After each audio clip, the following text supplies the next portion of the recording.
하나님의 말씀 안에서 크신 은혜를 누리는 우리 모두가 되기를 원합니다.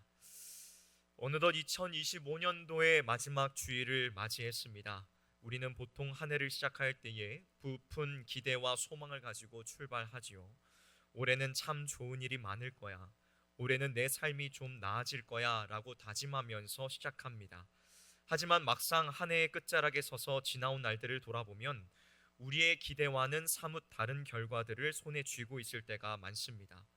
사람의 마음이란 참 묘하고 간사해서 감사하고 기뻤던 일들은 금세 잊혀지기 쉬운 반면에 아프고 힘들었던 기억들은 족쇄처럼 오랫동안 우리의 마음을 붙들고 놓아주질 않습니다.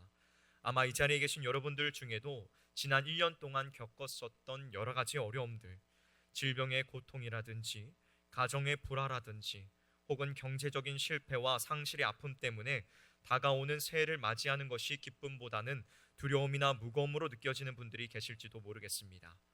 내년이라고 뭐 달라지겠어 라는 어떤 패배감 같은 것이 우리의 마음 한구석 가운데 자리 잡고 있을 수도 있겠지요. 그렇다면 여러분, 이렇게 가라앉은 마음, 무거운 기억을 안고 우리는 어떻게 해야 할까요? 세상은 우리에게 시간이 지나면 다 잊혀질 거야 라고 위로하거나 긍정적인 마음을 먹으면 좋아질 거야 라고 말합니다. 그러나 여러분, 정말로 그렇습니까? 흐르는 시간이 우리의 찢어진 마음을 저절로 고쳐줍니까? 우리가 억지로 웃는다고 해서 비참한 현실이 소망으로 바뀝니까? 아니요, 그렇지 않습니다. 죄로 인하여 타락하고 어그러진 이 세상의 고통은 인간의 의지나 막연한 낙관만으로는 결코 해결되지 않습니다. 우리에게는 내면 깊은 곳으로부터 일어나는 근본적인 삶의 반전이 필요하다는 것이지요. 오늘 우리가 함께 나눌 이 예레미야 애가의 말씀은 바로 그 놀라운 인생의 반전이 어디로부터 시작되는지를 우리에게 보여주고 있습니다. 흔히 애가라고 하면 슬픔의 노래, 탄식의 노래라고만 생각하기가 쉽습니다. 하지만 가장 깊은 곳에서, 가장 깊은 어둠 속에서 가장 밝은 빛이 드러나듯 오늘 본문에는 절망의 끝에서 소망의 시작을 발견하는 놀라운 역사가 기록되어 있습니다. 오늘 주시는 하나님의 말씀을 통하여서 나를 짓누르고 있던 무거운 짐을 내려놓고 하나님께서 주시는 참된 소망을 붙드는 저와 여러분들이 되시기를 주님의 이름으로 간절히 소망합니다.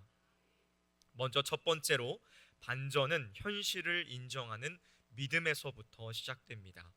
오늘날 많은 성도들이 오해하고 있는 신앙의 모습이 하나가 있습니다. 그것은 믿음이 좋은 사람은 언제나 웃어야 하고 슬픔을 내색하지 말아야 한다는 것입니다.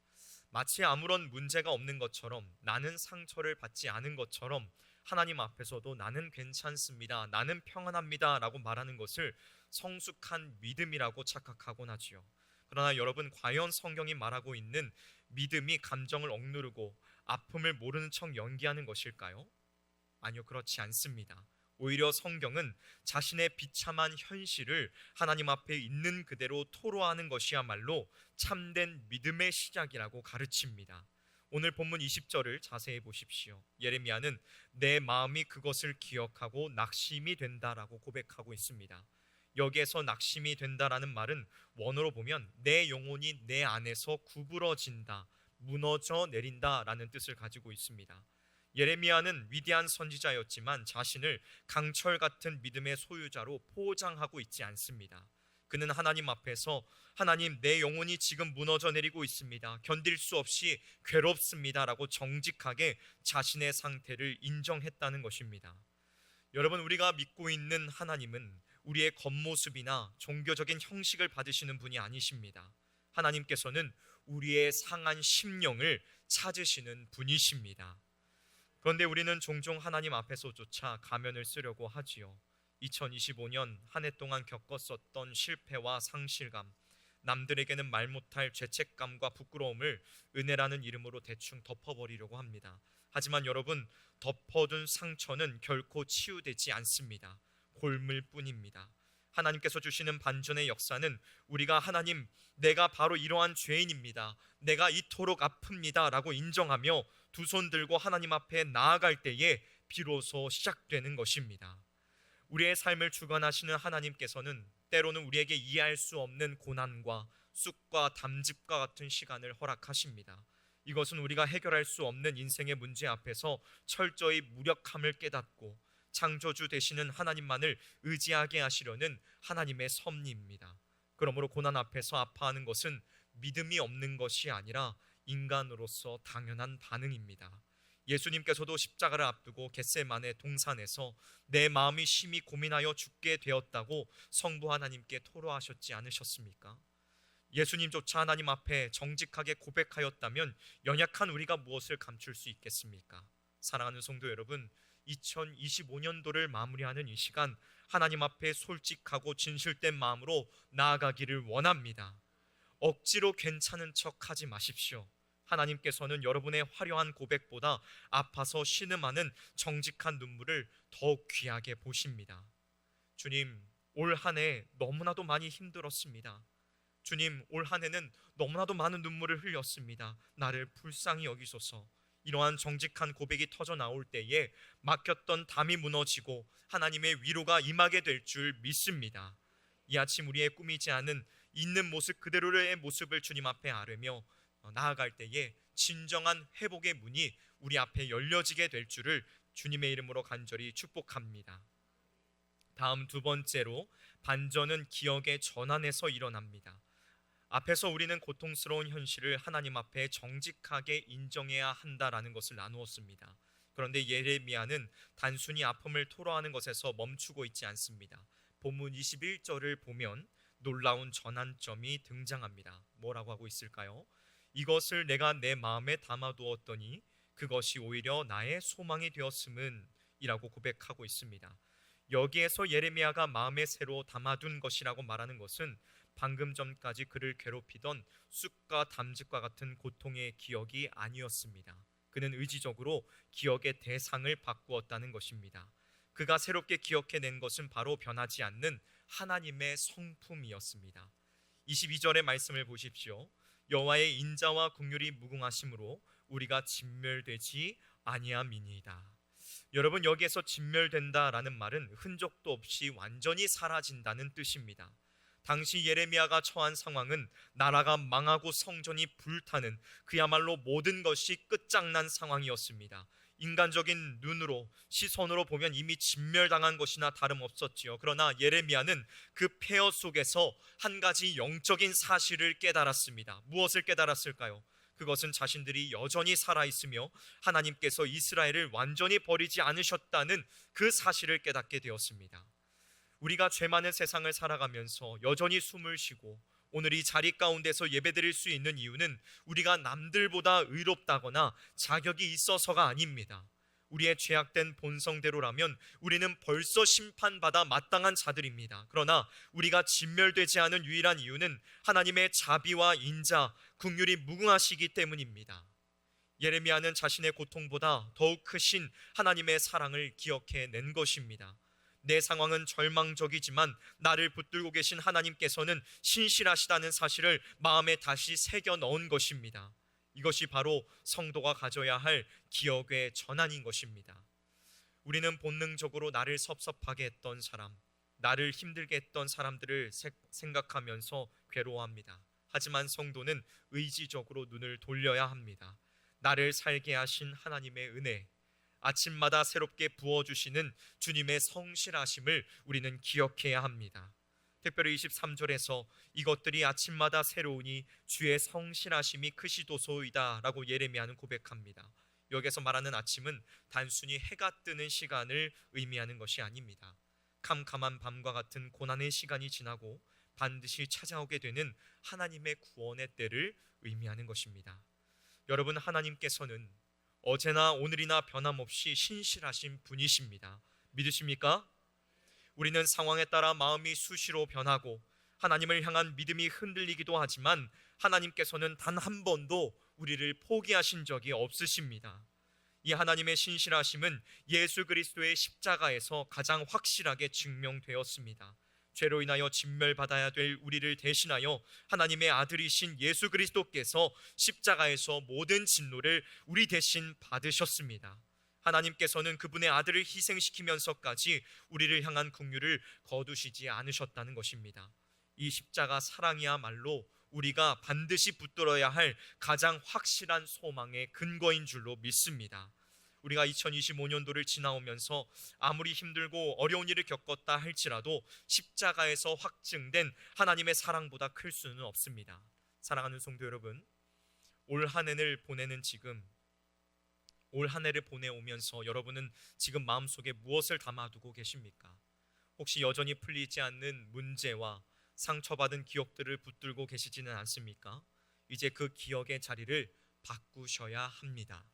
나를 아프게 하는 기억은 십자가 앞에 모두 내려놓고 나를 살리신 하나님의 인자하심과 성실하심을 그 마음 자리 가운데 채우시길 바랍니다. 하나님의 크신 사랑 덕분에 내가 오늘 살고 있습니다라는 이 고백이 터져 나올 때에 우리의 절망은 소망으로 바뀌게 될 것입니다.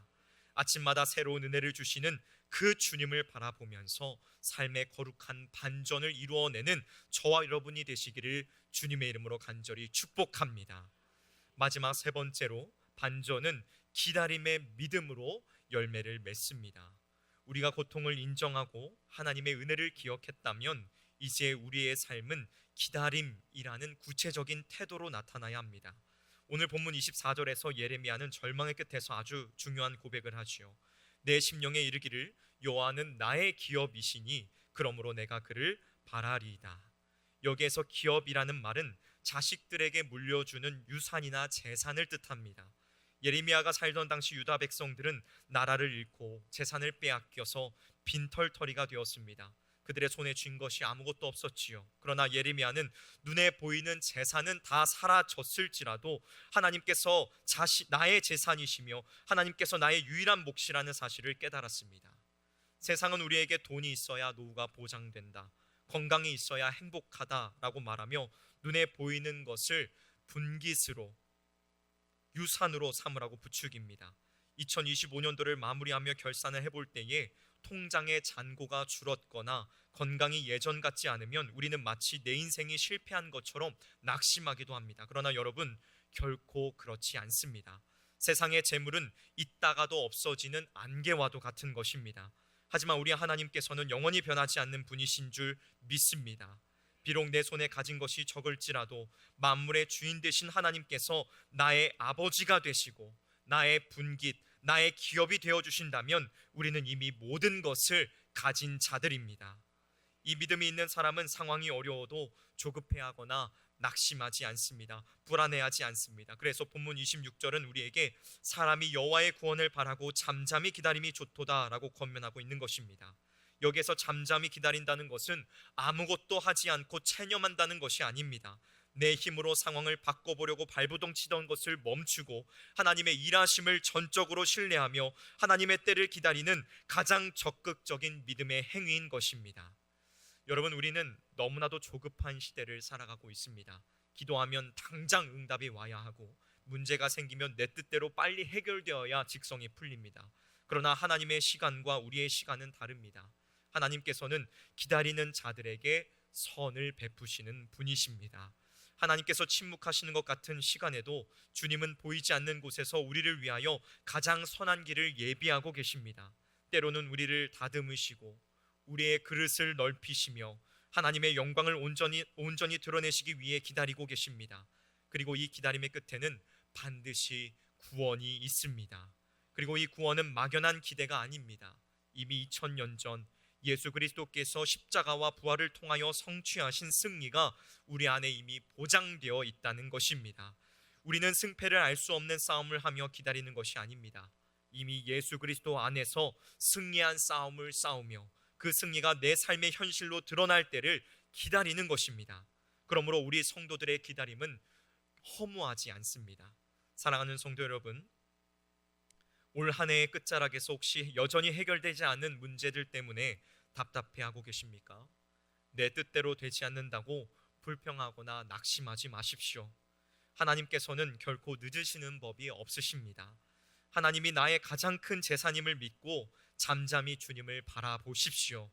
우리가 서두르지 않고 주님을 신뢰하며 기다릴 때에 하나님께서는 우리가 생각지도 못한 가장 좋은 방법으로 가장 좋은 때에 우리의 삶을 반전시켜 주실 것입니다. 다가오는 2026년도 새해에는 우리의 조급함을 내려놓고 신실하신 주님을 잠잠히 바라보는 믿음으로 하나님의 일하심을 목도하는 저와 여러분이 되시기를 주님의 이름으로 간절히 소망합니다. 말씀을 맺도록 하겠습니다. 사랑하는 성도 여러분, 우리가 꿈꾸는 인생의 반전은 로또에 당첨되듯 하루아침에 상황이 대박나는 것이 아닙니다. 성경이 말씀하고 있는 진짜 반전은 절망할 수밖에 없는 상황 속에서도 나를 붙들고 계신 하나님을 다시 발견하는 것, 그것이 진짜 대박이고 진정한 반전입니다. 내 손에 쥐어진 것은 쑥과 담즙뿐이라고 할지라도 나를 향하신 하나님의 인자하심과 긍휼하심이 여전히 무궁하다는 사실을 깨닫는 것, 바로 그것이 우리를 다시 살게 하는, 다시 뛰어나가게 하는 능력인 줄 믿습니다. 2025년도를 보내고 2026년도를 맞이하는 이 중요한 시점에 우리는 분명한 결단을 내려야만 합니다. 지난 한 해 동안 우리들을 괴롭혔었던 패배감, 후회, 상처라는 무거운 짐을 2026년도까지 짊어지고 가서는 안 됩니다. 나는 안 돼, 내 상황은 변하지 않을 거야 라는 이 사탄이 주는 거짓된 생각에 속지 마십시오. 우리의 어떠함과 상관없이 하나님께서는 단 한순간도 우리를 포기하지 않으셨습니다. 여러분, 우리가 기대하는 반전의 근거는 우리의 의지나 노력에 달려있지 않습니다. 오직 예수 그리스도께 있습니다. 죄로 인하여 영원히 진멸받아야 마땅할 우리를 위해 예수님께서는 십자가에서 대신 찢기시고 버림받으셨습니다. 주님께서 십자가에서 모든 절망을 다 지셨기에 우리에게는 이제 소망의 잔이 주어졌습니다. 이 십자가 사건이야말로 인류 역사상 가장 위대한 반전이며 오늘 우리가 붙들어야 할 흔들리지 않는 증거인 줄 믿습니다. 사랑하는 성실의 성도 여러분, 여러분의 시선을 이 땅에 두지 마십시오. 여러분의 시선이 이 땅에 머물러 있다면 여전히 후회와 한숨이 가득할 것입니다. 그러므로 여러분의 시선을 하늘의 하나님께로 돌리십시오. 우리를 사랑하시되 끝까지 사랑하시는 주님께서 다가오는 2026년도에도 아침마다 새로운 은혜를 예배해 두고 계시는 줄로 믿습니다.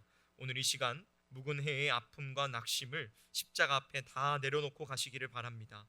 그리고 주님께서 주시는 새 소망을 가슴에 가득 채우십시오. 우리의 상황이 여전히 광야와도 같을지라도 신실하신 주님께서 우리의 기업이 되어 주신다면 우리는 능히 이겨낼 수 있습니다. 다가오는 새해에는 내 힘을 빼고 잠잠히 주님을 신뢰함으로 하나님께서 친히 이루시는 놀라운 삶을 반전하는, 그 놀라운 반전을 경험하는 저와 여러분들이 되시기를 주님의 이름으로 간절히 축복합니다. 기도하도록 하겠습니다.